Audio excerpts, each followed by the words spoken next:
नमस्ते किसान भाइयों। आज हम एक नए विषय के साथ वापस आए हैं। आज का विषय है खीरा, स्यूकम्बर।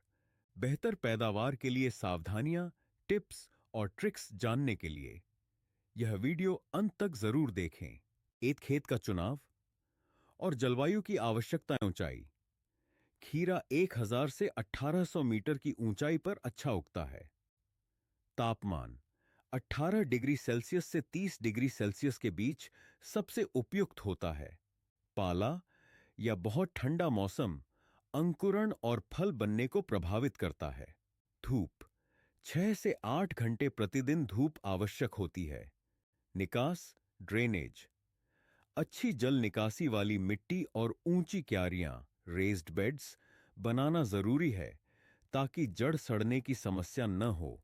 टिप: तेज हवा से बचाने के लिए खेत के किनारों पर प्राकृतिक या कृत्रिम अवरोध, विंड ब्रेक्स बनाएं।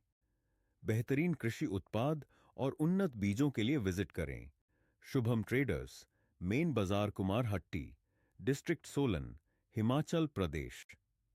संपर्क करें 98C539 मिट्टी की तैयारी और उर्वरता प्रबंधन। मिट्टी का प्रकार: बलुई, दोमट, लोमी। अच्छी जल निकासी वाली मिट्टी सर्वोत्तम होती है।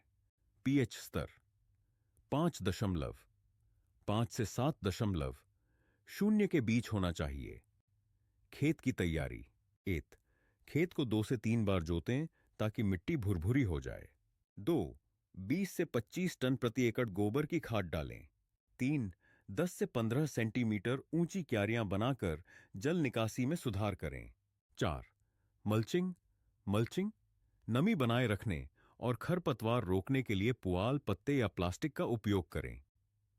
टिप: नीम खली, नीम केक डालने से निमेटोड और मिट्टी जनित रोग कम होते हैं। खेती से जुड़ी ऐसी ही और जरूरी जानकारी के लिए हमारे YouTube चैनल शुभम ट्रेडर्स को सब्सक्राइब करें और वीडियो को लाइक और कमेंट करना न भूलें। बीज बोने का समय और पद्धति: बुआई का समय हिमाचल प्रदेश में। वसंत गर्मी फसल फरवरी से अप्रैल। 2. मानसून फसल जून से अगस्त। 3. शरतकालीन फसल निचले पहाड़ी इलाके सितंबर से अक्टूबर। बुआई के दिशा निर्देश: बीज दर 2.5 से 3 किलोग्राम प्रति हेक्टेयर, 2 से 3 किलोग्राम प्रति एकड़। 2. पंक्तियों के बीच की दूरी 4 से 5 फीट। 3. पौधों के बीच की दूरी 1.5 से 2 फीट। 4. बोने की गहराई 1.5 से 2.5 सेंटीमीटर। चीर सिंचाई और जल प्रबंधन। नियमित नमी आवश्यक है लेकिन पानी ठहरने न दें। 2. सबसे अच्छा सिंचाई तरीका: ड्रिप सिंचाई, जिससे पानी की बचत होती है और फफूंदी, फंगल रोग कम होते हैं। सिंचाई का अंतराल: प्रारंभिक अवस्था में हर 3 से 4 दिन में एक बार। 2. फूल और फल बनने के समय हर 1 से 2 दिन में एक बार। 3. पानी का ठहराव रोकें ताकि जड़ सड़न और फफूंदी रोग न हो। टिप: सुबह जल्दी पानी दें और पत्तों को ज्यादा गीला करने से बचें। 5. उर्वरक और पोषक तत्व प्रबंधन: जैविक उर्वरक 20 से 25 टन प्रति एकड़ गोबर खाद या कंपोस्ट डालें। नीम खली मिट्टी की उर्वरता बढ़ाती है और कीटों से बचाव करती है। रासायनिक उर्वरक प्रति एकड़: एनपी 10, 26, 26, 50 किलोग्राम। बुवाई के समय यूरिया 46% नाइट्रोजन, 30 किलोग्राम। बेलों की बढ़त के समय एमओपी 60% पोटाश, 20 किलोग्राम। फूल आने के समय बोरॉन, कैल्शियम, मैग्नीशियम जैसे सूक्ष्म पोषक तत्व फलों की गुणवत्ता सुधारते हैं। टिप: 1% पोटेशियम नाइट्रेट का छिड़काव फूल आने के समय करें ताकि फल बनने की प्रक्रिया तेज हो। शिष्ट ट्रेलिसिंग और छंटाई: ट्रेलिसिंग सुसिंग। पौधों को सहारा देने के लिए जाल या डंडे लगाएं। इससे हवा का संचार बेहतर होता है और रोग कम होते हैं। छंटाई प्रूनिंग: सूखी और रोगग्रस्त पत्तियों को हटा दें। ज्यादा शाखाओं को काटने से फल बेहतर बनते हैं। ट्रेलिसिंग करने से फल साफ और अच्छे आकार के होते हैं। 7. परागण और फूल बढ़ाने के उपाय। खीरे में नर और मादा फूल अलग अलग होते हैं, इसीलिए परागण जरूरी है। मधुमक्खियों को आकर्षित करने के लिए फूलों वाले पौधे पास में लगाएं। यदि परागण कम हो रहा हो तो हाथ से परागण, हैंड पॉलिनेशन करें। ज़ोडोमोर 5% बोरक्स स्प्रे करने से परागण और फल लगने की दर बढ़ती है। टीका का किसी टिप्स एक है। फूल आने के समय कीटनाशक का उपयोग न करें ताकि परागण करने वाले कीट मरे नहीं। तुड़ाई और भंडारण। तुड़ाई का समय 45-60 दिन में खीरा तैयार हो जाता है। हर 2-3 दिन में तुड़ाई करें जब खीरा 6-9 इंच का हो जाए। सुबह जल्दी तोड़ें ताकि ताजगी बनी रहे।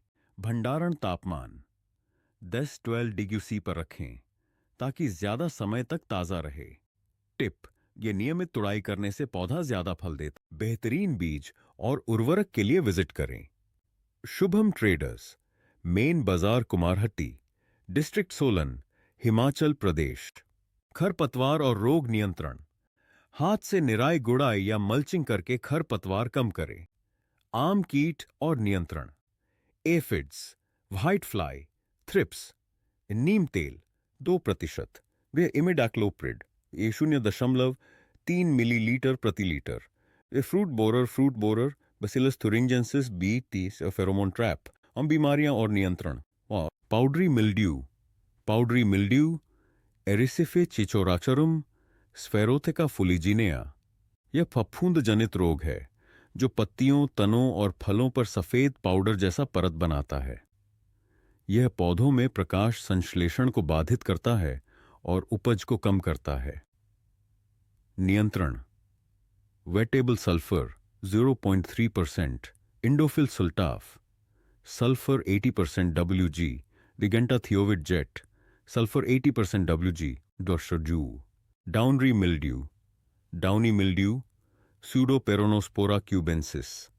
इस बीमारी में पत्तियों के नीचे पीले और भूरे धब्बे बनते हैं जो धीरे धीरे सूखने लगते हैं। उच्च आर्द्रता और ठंडे मौसम में यह तेजी से फैलता है।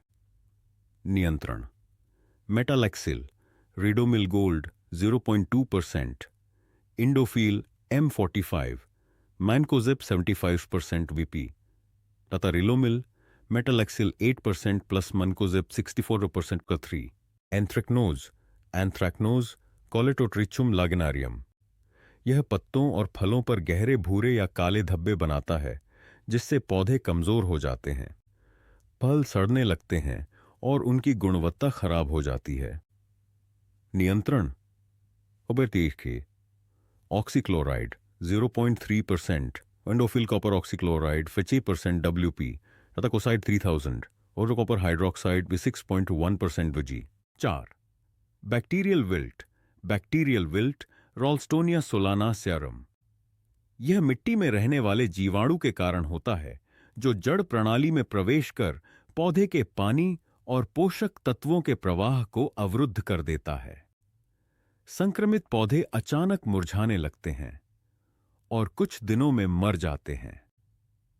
नियंत्रण: copper hydroxide, Kocide 3000, Tata. Streptomycin, sulphate plus tetracycline, hydrochloride. Streptocycline, Indofil 0.01% और बुदो mixture 1% M5। Fusarium wilt, fusarium ऑक्सीस्पोरम FSP चुकुमेरिनम।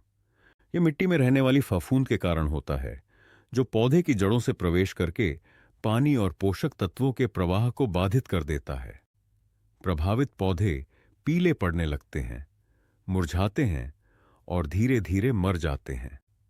नियंत्रण: carbendazim 50% WP, Bavistin BASF 0.1%, hexaconazole 5% SC, Contaf, Tata, वाइनेमेले एले, त्रिकोडर्मा हर्जियानुम। जैविक नियंत्रण: phytophthora root rot, phytophthora SPP। यह एक मृदा जनित रोग है जिसमें पौधे की जड़ें सड़ने लगती हैं और पौधा धीरे धीरे मुरझाने लगता है। यह जलभराव और खराब जल निकासी के कारण अधिक फैलता है।